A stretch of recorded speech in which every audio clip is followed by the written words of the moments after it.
Hey guys, it's David from Gigi's Fabric Shop, home of Juki Junkies, and today I'm going to go over all the common user errors on the DX series sewing machines. This will apply to the DX5, 7, 2000, and some of the F series as they are very similar machines. So stick around and let's get into this video.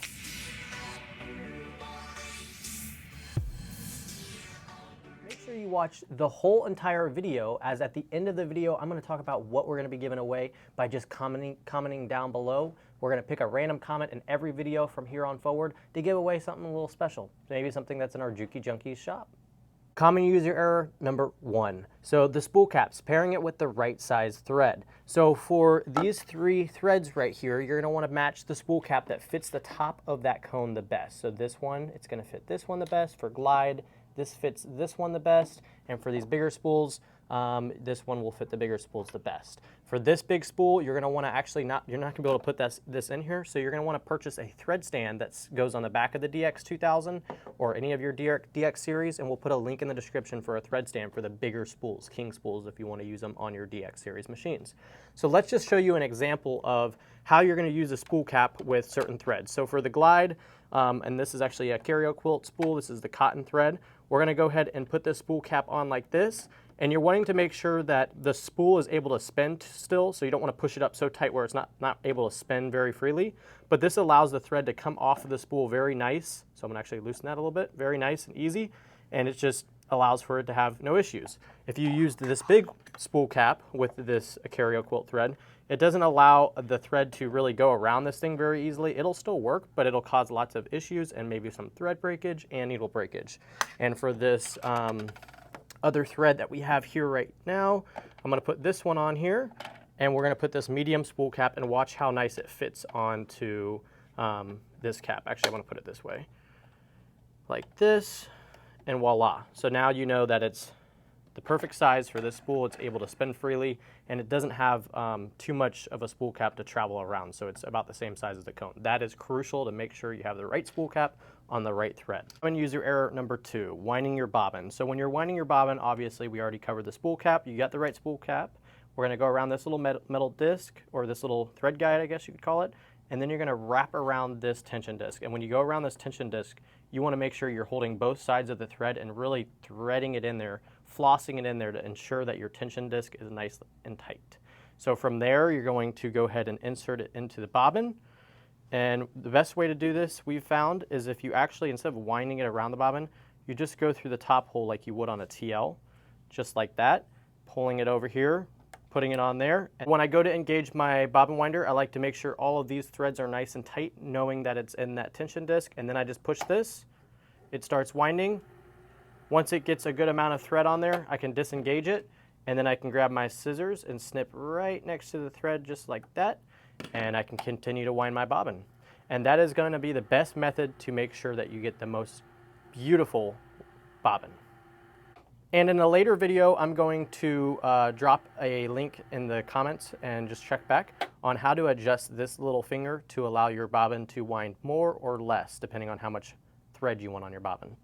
Common user error number 3 is not threading your machine properly. And one of the first steps to threading this machine and ensuring it's going to be done right is making sure this little lever is all the way up. That little take-up lever hides when it's down, and when your needle's up, it's all the way up.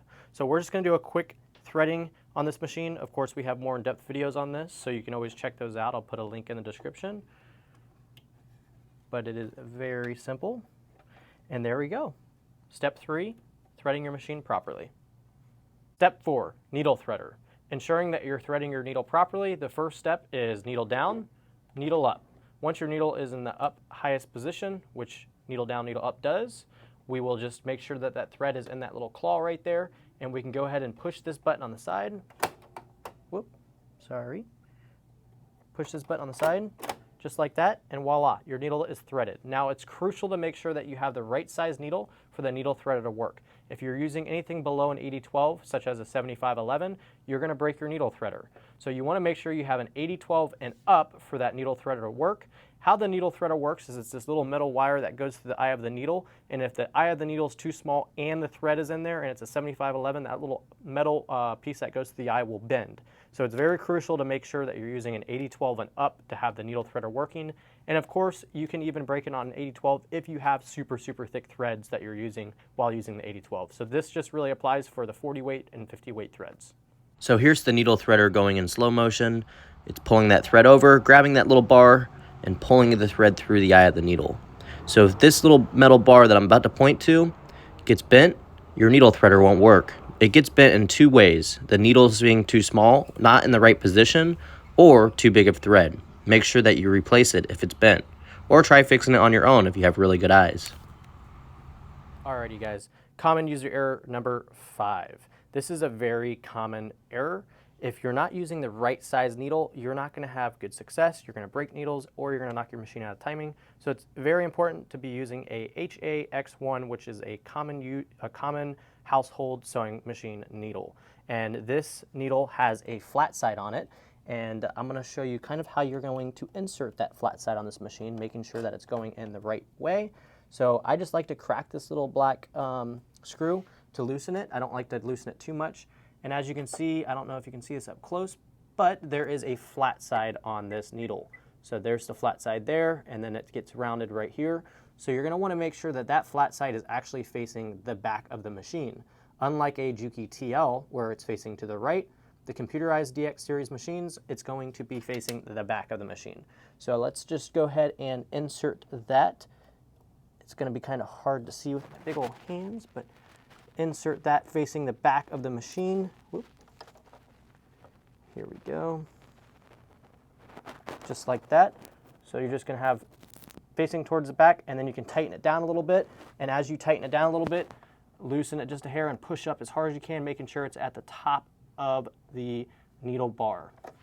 Once it's at the top, then you're going to go ahead and snug that screw down. And I like to use the T-screw. If you don't have this, you can purchase it at jukijunkies.com, and you can just give it a little bit more of a turn, ensuring that it's nice and tight, because you don't want that needle in there loose, or when you're sewing, it'll come out of place and you'll break a needle. Hey guys, did you know that jukijunkies.com doesn't just have Juki sewing machine parts? We also have notions on our website. Check out the bobbin saver, the serrated scissors. We have rotary cutters, threads, pins for your projects, rulers, all different types of sizes, and patterns. And most of the patterns even come with classes, or have classes that you can get as an option so you can learn how to use the pattern. We even have discounted fabrics. These are $5.99 per yard if you get 10 yards, 20 yards, or 30 yards, and they are super, super cool. So check out the Notions tab on jukijunkies.com. Hope to see ya. Gigi just called. She's saying that there is a Notions 5 code to get 5% off all of your Notions on jukijunkies.com. Use code NOTION5. User error number 6. When you do break a needle, which does happen, you're going to want to stop what you're doing and actually take off the stitch plate and inspect for broken needle parts. If you don't take those broken needle parts out of the stitch plate area or the bobbin case area, you'll get a bobbin case that looks like this. So as you can see, a needle punctured this bobbin case right there and right here.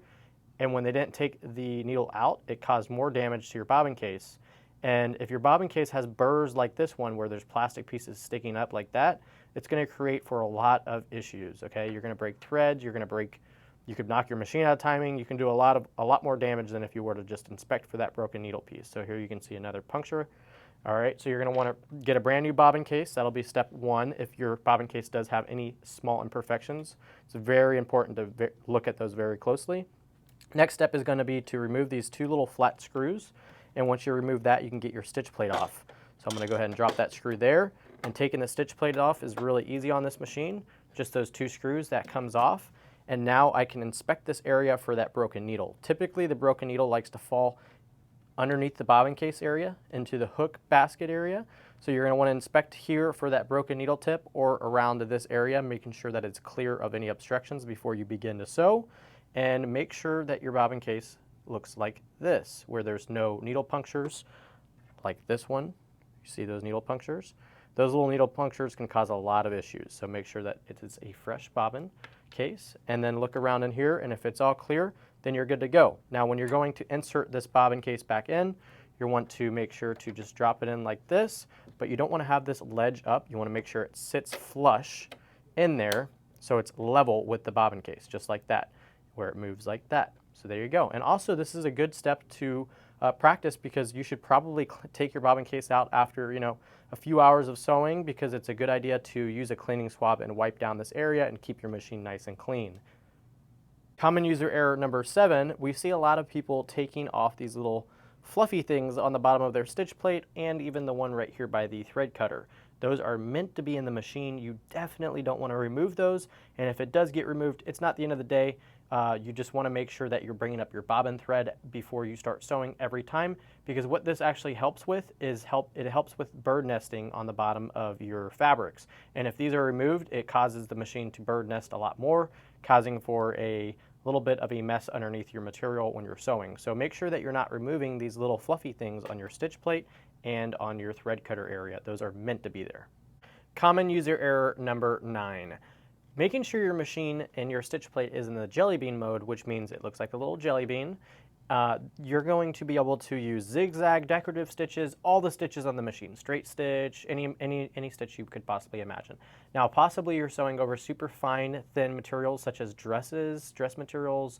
You're going to want to switch it over to a straight stitch plate. In doing so, you're just going to pop open this little cover like that, and there's a little lever right here. Now, watch this little straight stitch thing move forward over the jelly bean hole. So now it's in straight stitch only, which the machine does have a sensor knowing this, so now you can only do a straight stitch, which means you're going to be able to sew over really fine materials, and it's not going to get sucked up in that big jelly bean hole. Now, one thing to note that is extremely important, is when you take off this stitch plate, you must be in jelly bean mode, or it will mess up the sensor, and that is not covered under warranty. So to put it back in jelly bean mode, there's a little lever right here, back in jelly bean mode. And your machine, you can hear it click. That's because it knows that it's actually switching back in the modes. You can hear that audible beep. Listen. So make sure that it is in jelly bean mode when you remove your stitch plate. And remember to start removing your stitch plate a little bit more often so you can make sure you clean out that bobbin case area. Alrighty guys, thank you so much for watching this common user error video on the DX series machine. Now make sure that you guys are looking in the description of this video for all the links to the things we may have talked about, such as the thread stand, maybe even the cleaning video on how to in-depth clean this machine. Make sure you bring this machine into your certified Juki dealer or a service tech in your area that does servicing on sewing machines, as it's very important that you're getting your machine cleaned once a year, as they can open up parts and oil some parts on this machine that you can't. So make sure you're doing that. Drop a comment down below your favorite part of this video that helped you out the most, and I'm going to select one random comment at the end of the month, actually 3 weeks from the day this video is posted. That's what I'm going to start doing. I'm going to select one random comment, and I'm going to give you $15 to JukiJunkies.com so you can select any feet for your Juki machine, or possibly cleaning swabs, bobbin cases, anything you might need. There's notions and a lot of cool things on JukiJunkies.com. So check that out. We really enjoy making videos and educating you guys on your Juki sewing machines. Drop some comments down below if if that's something you want to do. Drop a comment down below just telling us what videos you look forward to seeing more of on Juki sewing machines. So thank you so much. Make sure you like the video, comment down below, and hit that subscribe button, because we post every Sunday at 5:30 Eastern Standard Time.